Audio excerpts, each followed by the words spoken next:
बल की रक्षा करना, सांप बन करके स्वयं को खाना नहीं। जब आपको कोई नहीं टोके ना, जब आपको कोई कुछ बोले नहीं, जब आपकी हर गलती को आदमी देख करके भी नजरअंदाज कर दे, तब आप समझिएगा हम कटी पतंग हो गए, हमको कोई मालिक नहीं संभालता। कटी पतंग हो जाने पर, कटी पतंग आसमान में उड़ सकती है बहुत ऊंचा, बहुत ऊंची, बहुत ऊंची, लेकिन जब भी गिरेगी जमीन में गिरेगी। और एक पतंग ऐसी है जिसकी डोर कहीं बंधी हो, जाकर के बोलना पड़ता है गुरुओं से, आप मुझे देखते रहिएगा, आप जैसा बोलेंगे मैं वैसा करूंगा। क्यों?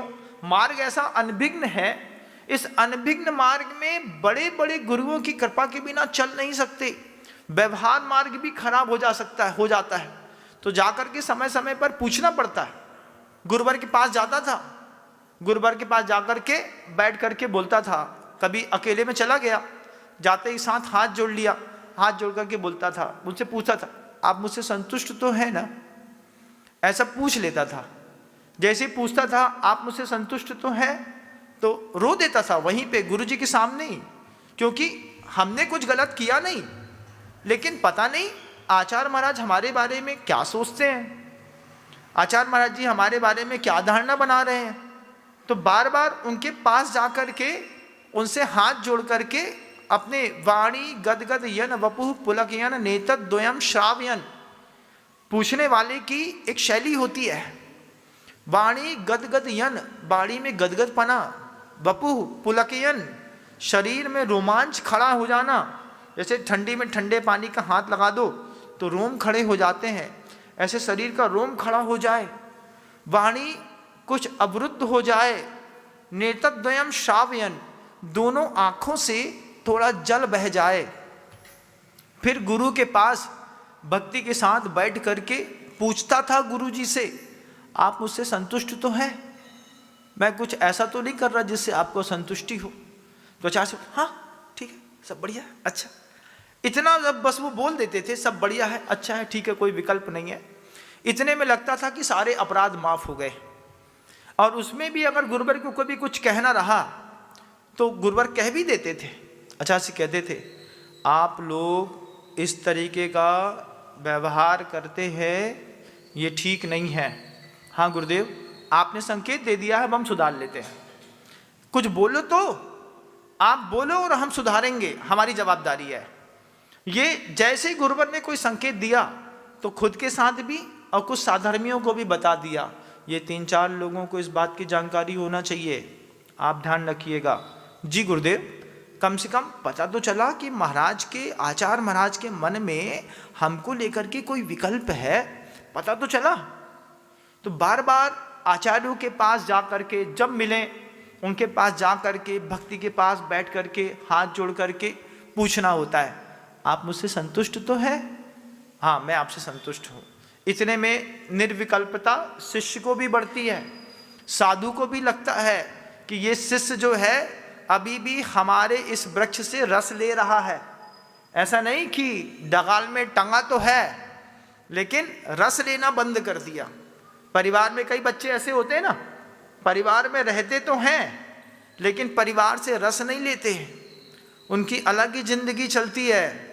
घर में कैसे हैं, हम मुसाफिर जैसे हैं, जब मर्जी होगी आएगी, जब मर्जी होंगे चले जाएंगे। खाना खाना है, नहीं खाना, अब दोबारा नहीं पूछा जाएगा आपसे खाना खाना है कि नहीं खाना। क्यों भैया, उसका कोई भरोसा नहीं, वो मोड़ा बिल्कुल अजब है, कहाँ खाएगा, क्या करेगा, क्या रहेगा, घर वालों को ही नहीं पता। रहते घर में हैं, घर वालों को पता नहीं क्या हुआ, घर में रहता तो है लेकिन घर से रस नहीं ले रहा, संग में रहता है लेकिन संग से रस नहीं ले रहा, संग में जाकर के आचार्य महाराज की सेवा करके उसका रस निकालता है, तो रस ना निकाल करके बचने का अगर प्रयास करता है, छिपने वाले कभी छिप नहीं सकते, आज नहीं तो कल आपको सामने फेस करना पड़ेगा। हम लोग हमेशा एक दूसरे से कहते थे आचार्य से डरने से अच्छा है आचार्य का सामना कर लेना। सामना करने पर 1 बार 2 बार 4 बार आदत पड़ जाएगी तुमको भी और उनको भी कि ये मट्ठर है, ये गलती करेगा, खुद आकर के सामने आकर के बोल देगा। तो इस तरीके से जब आप गुरु के सामने जाकर के खड़े हो जाएं उनसे पूछ लें, वे संतुष्ट हैं तो तीर्थंकर संतुष्ट हैं। क्यों? क्योंकि आचार्यों को कहा है तीर्थैरा समासूरी, आचार्य तीर्थंकर के बराबर होते हैं, लेकिन बशर्ते वो आचार्य हो। फूल फलों से जो लदे घनी छाम के वृक्ष, शरणागत को शरण दे श्रमणों के अध्यक्ष। सिर्फ नाम के अगर मान लीजिए कोई बन गया और उसको सब चाहिए, 18 कैरेट वाला गोल्ड वाला भी आपको मिल जाएगा। संसार है तो सब मिल ही जाते हैं, ऐसा नहीं है कि कुछ नहीं मिलता है। 16 कैरेट की भी कोई सोने की चैन मिल जाती है, उसके बाद फिर बेंटेक्स भी संसार में मिलती है। लेकिन अगर आपने 24 कैरेट 22 कैरेट देखा हो और फिर आप उसके साथ रहे हो, तो 22-24 कैरेट के साथ रह करके अपने आप को भी 22 कैरेट और 24 कैरेट बनाने की कोशिश करिएगा, तब जीवन की सार्थकता होती है। ये क्या है महाराज? मल्टी डायमेंशनल फेस है, व्यवहार धर्म है, जिसके बिना निश्चय धर्म की प्राप्ति नहीं होती। इस व्यवहार धर्म के बिना भी निश्चय धर्म की प्राप्ति नहीं होती। आप लोगों ने कभी किसी आचार्य महाराज के पास जा करके, किसी प्रौढ़ साधु के पास जा करके कभी ऐसा बोला, आप मुझसे संतुष्ट तो हैं? क्यों? सेवा तो बहुत करते हैं, पूछा भी कि नहीं? और मान लो साधु ने कह दिया, अरे महाराज आपसे तो ना पूछेंगे आपसे पूछेंगे तो आप कुछ और बोल दोगे। हम क्या बोल देंगे? अच्छा बताओ, तुम्हारी ताकत से बाहर क्या बोल देंगे? एक छोटे से बच्चे को माँ कितना वाला लड्डू खिलाती है, जितनी उसकी हैसियत होगी पेट में पचाने की, उतने ही बड़ा तो खिलाती है कि उससे ज़्यादा ठूस देती। ले तेरे पापा ने नहीं खाया, अब तेरे को खाना पड़ेगा, तो ठूस देती है क्या? नहीं ठूसती। वो जानती है हमारा बच्चा है, हमारा बच्चा है, इतना ही खा पाएगा, इससे ज़्यादा नहीं खा पाएगा। जितना खा पाएगा कम से कम उतना तो खा ले, उतना भी नहीं खाना है, तुम्हारे हाथ से नहीं खाना है। हमारे हाथ से नहीं खाओगे तो रोगे, तुम बात को ध्यान रखियो। हम उतना ही देने की कोशिश करते हैं जितनी सामने वाले की सामर्थ्य हुआ करती है। सामर्थ्य नहीं होती तो कुछ देते भी नहीं। जिसकी किस्मत होगी वो ही तो अपनी सामर्थ्य का प्रस्तुतिकरण करेगा। ये मल्टी डायमेंशनल फेस व्यवहार धर्म है। अपनी जाति की रक्षा करना, अपने बल की रक्षा करना, अपने कुल की रक्षा करना, अपने ज्ञान की रक्षा करना।